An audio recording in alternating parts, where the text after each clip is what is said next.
right, we're down here at the PDX Pop Now Festival with Jodi, Beechem, and Ditson. Jodi, you did the festival artwork this year. How did that come about, and like, what inspired you for it? They just kind of hit me up, and of course I come to PDX Pop every year, so I was so stoked when they asked me. I kind of just tried to take like the energy that I feel in Portland music and kind of just be inspired by that and create something cool and energetic and fun that is slightly different from the previous years. So came up with like some cool like flaming letters and just like a bunch of cool stuff. So it was really fun to do it for them. And you also do a lot of band posters around town for venues and whatnot. Like, when did you first get started, and how has that come?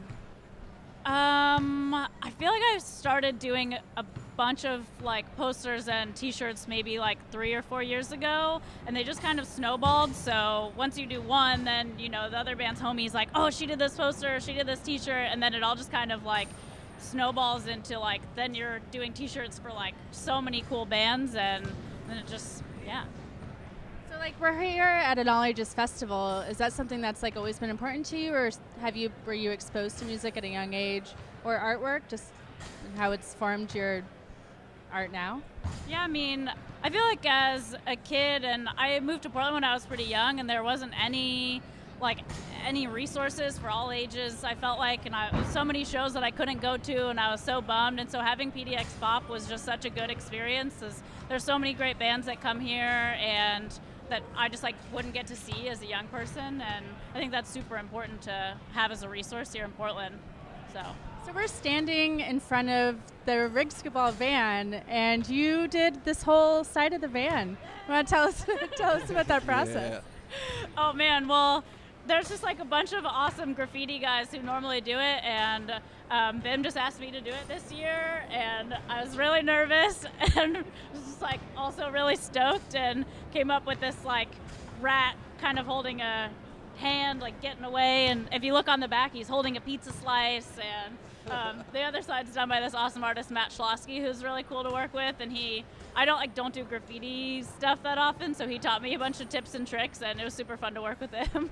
Well, it looks great. I love it. Bim, how many years have you been doing Ricksketball now? This is the 8th year of Ricksketball. So since before I could go to shows in Portland because I was too young. So PDX Pop is near and dear to us.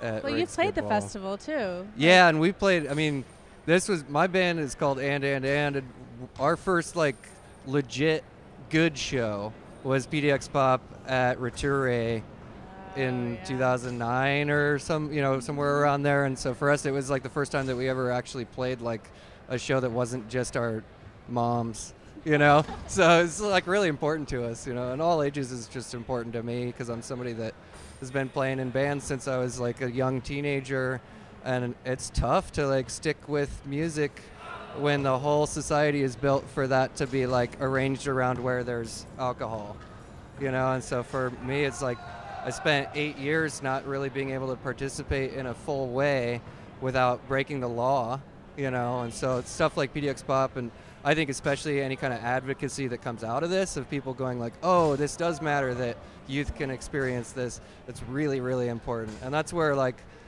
all of our future music is going to come from the people who are young now. So it's really important to make sure they have a space. And so PDX Pop does a good job of at least doing that for a weekend so that people can go, oh, it does matter, and then go do it the rest of the year. It's really amazing to hear all of these bands and artists say, I was going to PDX Pop Now when I was like 15, and now I get to play on the stage. Yeah. So. Yeah, and I mean, it's like the city should give PDX Pop a ton of money because I moved here in large part because PDX Pop. When I grew up in Eugene, and that was what you would do. You would come up to PDX Pop to see all these Portland bands that otherwise you could never see. And as a teenager, it was really important. So it exposed me to the Portland music scene in a way that just doesn't exist otherwise, So it's really important. So now that you are over 21 and more shows are accessible, does your band still make it a point to play all ages shows? Yeah, is that a priority? We do. And it's really, really hard to do. It's like as a band, and especially as you get bigger, the stakes get bigger for any show that you're doing, especially in your hometown. And so it gets really difficult because it's made you know, it makes it more expensive to do. It makes it more limited in what kind of venues you can play in. All those things are real issues for bands. So for us, we take it real serious, and we don't care what the cost is to us to be able to do it, you know. And so that's an important side of what we do. And I think on that tip too, it's like bands that, if you were ever a kid that was into music that couldn't go to a show because of an age restriction, if you're 28 now, your job is to remember. You know, like that's what people need to be able to actually change the culture of music and say this is for everybody. We don't need to pat ourselves on the back. We need to go and start actually being active about it and not just go, now I'm 22, so I don't care.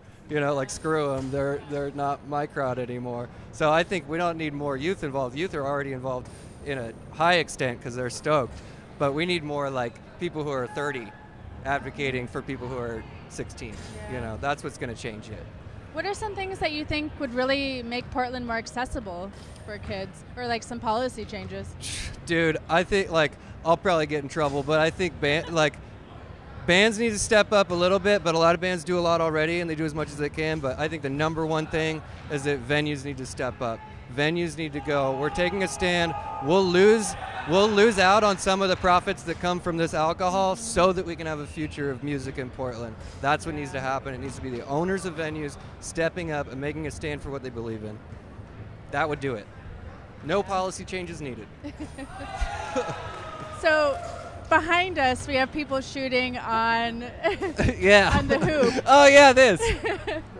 Can we talk about Ricksketball? For anyone that has never been down here, just tell us what it is. Yeah, Ricksketball is a band basketball tournament. So it's 32 Portland bands playing half-court basketball on the Van Hoop. And it's all bracketed, so it's like over the course of a week they go through all the rounds and then we have a winner at the end.